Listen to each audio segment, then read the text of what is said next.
Imagine un élève discret dans un collège suisse. Il s'appelle Pak Eun. Ses camarades remarquent qu'il arrive toujours en voiture de luxe, accompagné d'un homme silencieux qui le suit partout. Cet adolescent, passionné de basket et de bande dessinée, ne parle presque jamais.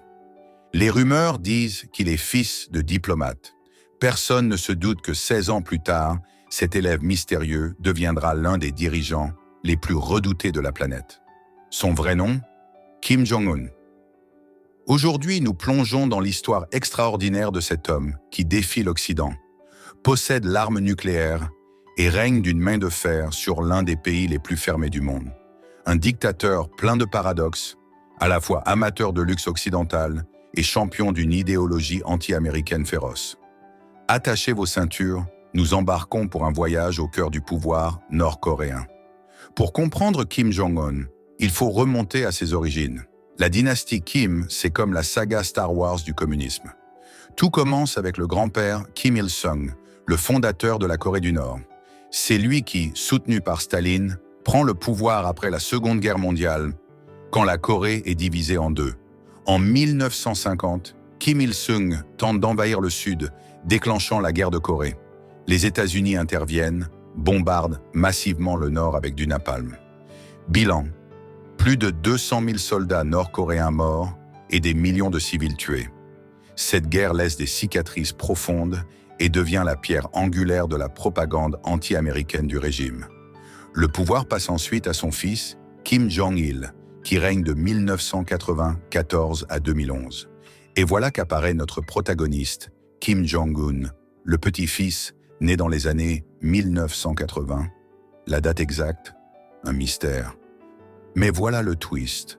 Kim Jong-un n'était pas destiné à régner. Il était le troisième fils.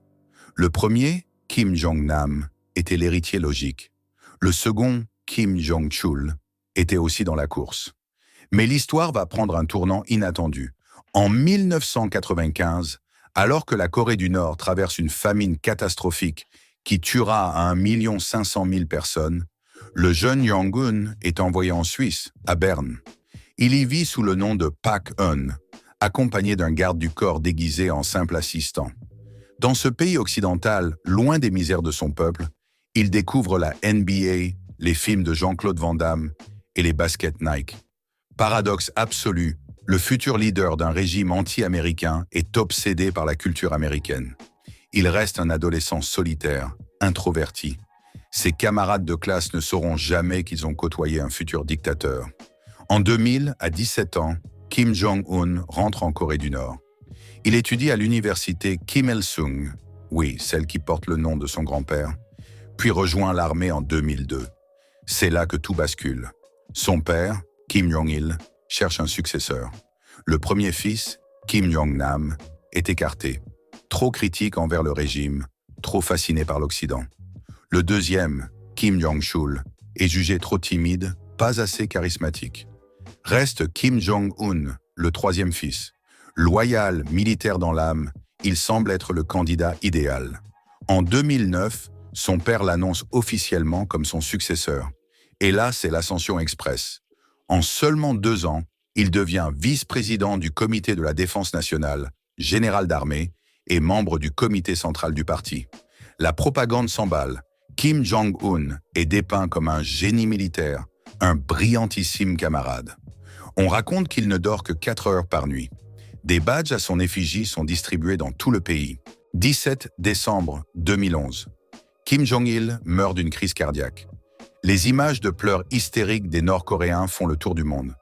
Kim Jong-un, 27 ans, devient l'un des hommes les plus puissants de la planète.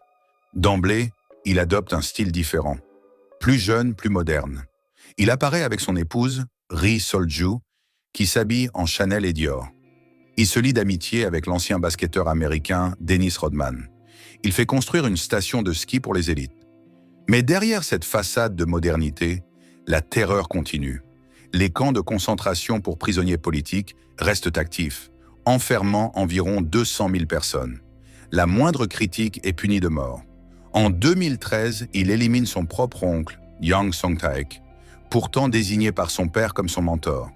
Yang est accusé de trahison et libertinage, jugé en 2 jours et exécuté. Et son demi-frère Kim Jong-nam, en 2017, il est assassiné dans un aéroport malaisien. 2 femmes lui frôlent le visage avec un tissu imbibé d'agents toxiques. Une exécution digne d'un film d'espionnage. Si Kim Jong-un a une obsession, c'est l'arme nucléaire. C'était déjà le rêve de son père et de son grand-père avant lui. Faire de la Corée du Nord une puissance nucléaire reconnue. En 2017, le régime annonce avoir testé un missile intercontinental capable d'atteindre les côtes américaines. Kim Jong-un, 34 ans, vient de réaliser le rêve dynastique. Donald Trump, alors président américain, réagit avec des menaces de feu et de fureur. Le monde retient son souffle, craignant une guerre nucléaire. Puis coup de théâtre, en 2018, Kim Jong-un amorce un rapprochement spectaculaire avec la Corée du Sud. Les 2 pays défilent ensemble aux Jeux olympiques d'hiver. Il rencontre le président sud-coréen Moon Jae-in. En 2019, Donald Trump devient le premier président américain à fouler le sol nord-coréen, serrant la main de Kim Jong-un à la frontière entre les 2 Corées. Mais ces moments de détente sont de courte durée. Les tensions ressurgissent rapidement, car Kim Jong-un refuse d'abandonner son programme nucléaire. Aujourd'hui, Kim Jong-un dirige la 4e armée du monde en termes d'effectifs. Plus d'1 million de soldats. Il a inscrit le statut d'État nucléaire dans la constitution nord-coréenne. Son alliance avec la Russie de Vladimir Poutine inquiète l'Occident. La Corée du Nord fournit des munitions pour la guerre en Ukraine, tandis que la Russie l'aide à développer son programme de missiles. Kim Jong-un reste l'un des dirigeants les plus imprévisibles et dangereux de notre époque. À seulement 40 ans, il incarne la principale menace d'une guerre nucléaire dans le monde.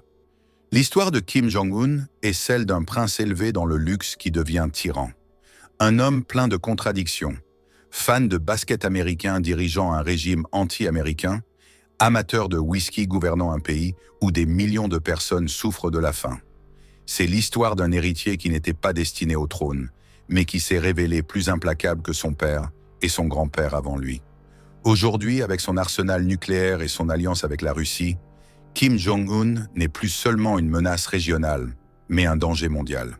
Et le plus inquiétant, son histoire est loin d'être terminée.